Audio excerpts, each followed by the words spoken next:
If you want to add or change keyboard language on Google Pixel 10a, first of all, we need to go to Settings.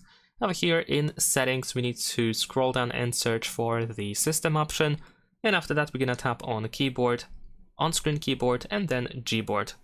Now, once we open the keyboard settings, we should be able to go to Languages. And in here, we can press Add Keyboard in order to add a new keyboard to your phone. So let's say I'm going to choose this language over here. We can choose the layout. We can toggle multilingual typing, and we can tap on the done in the bottom right corner once you are done with the setup.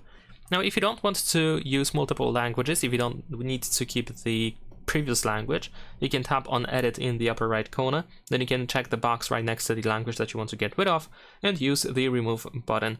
You can also grab by these lines on the right side and you can change the order of these languages as well.